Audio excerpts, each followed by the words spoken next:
বন্ধুরা আজকে সেই মাস্টারের জন্মদিন। হে বাচ্চা কাচ্চারা স্কিপ কর ভাই, এইসব দেখলে গ্যাস হবে কেন, এখনো স্কিপ কর। এই যে আমার স্টুডেন্ট বসে আছে, আমার জন্মদিন বলে আমাকে এই গিফটটা দিয়েছে। বাহ, মাস্টারকে জন্মদিনে ফুল দিয়েছে ছাত্রী, কত ভালো সুন্দর। হ্যাঁ, তারপর আর কি দিয়েছে? আপনি ওই যে বাসি ফুলগুলো জমিয়ে রেখেছেন, ওটা ফেলে দিয়ে আপনি এটা রাখুন, তাই জন্য দিলাম। এ মাস্টার, কোন বাসি ফুল জমায় রাখছো ভাই? বাসি ফুল মানে কোনটা? ঘটনা ঘটাইছে মাস্টারেরও মনে নাই কোনটা বাসি ফুল। আগের দিন দেখালেন আপনি বাসি ফুলগুলো আপনি সাজিয়ে রেখেছেন। বুনুরে আবার দেখিয়েছে মাস্টার ওই ফুলগুলো। মাস্টার তুমি কোন ফুল দেখিয়েছো বুনুকে? শুকনো তোমার শুকনো মনে হয় ওই ফুলের জায়গায় ফুল নিতে পারবে কখনো? এ বুনু, তুই কি ফুল দেখছো নাকি মাস্টারের ফুলের বাগান দেখছো ভাই? এত দামি পেন। রে বাবা, আজকে বুনুও ফাইনালি মাস্টারকে পেনটা দিয়েই দিল। ভাবা যায়? তুমি খুলে দেখাও, খুলে দেখাও, নিজে খুলে দেখাও। এ মাস্টার, ওটা তোমার পেন, তুমি খুলবা। তুমি ছাত্রীরা দিয়ে কেন খোলাচ্ছ? আরে এবার এক হাত দিয়ে কি করে খুলি? আমাকে খুলে দিন।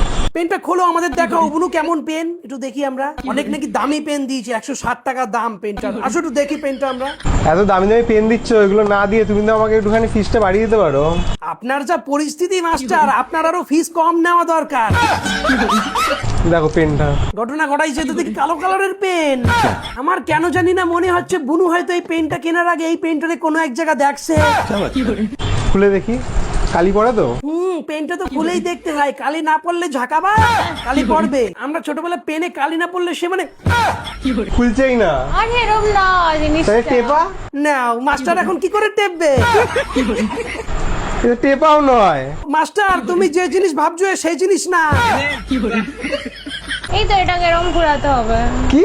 হ্যাঁ, মাস্টার প্রথম দেখছে মনে হয় এই জিনিস। মাস্টার তুমি জানতা না এই জিনিস ভাই? এটাকে এরকম নিয়ে এরকম ঘোরাতে হবে, তাহলে এটা বেরিয়ে যাবে।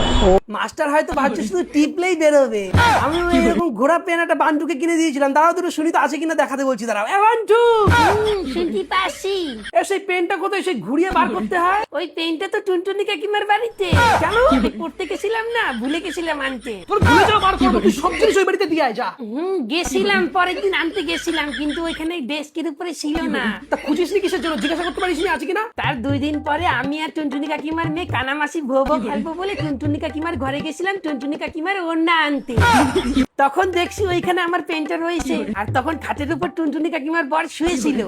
তখনই আমি বলে উঠেছি, আমার পেন তুমি না বলে আমার কাছ থেকে কেন নিয়ে এসেছো? তারপরে টুনটুনি কাকিমার বর লুঙ্গি পেঁচাই দিয়ে আমারে বলছে এই চুপ। তখনই আমারে বলছে ওনার নাকি লেখালেখির কাজ আছে ওই পেন দিয়ে। লেখা হয়ে গেলে তারপরে নিয়ে আসতিস। কিন্তু আমি বলছি যে পেনটা তো জলে পড়ছে, এখন তো কালি পড়ে না, কি করবা এটা দিয়ে? তখনই বলছে এই চুপ, তুই যদি আইসক্রিম খাস তোরে আইসক্রিম খাওয়াবো, কিন্তু পেনের কথা কাউরে বলবি না। কিন্তু আমি তো তোমারে বলে দিলাম। বলে দিলাম না তোর একেবারে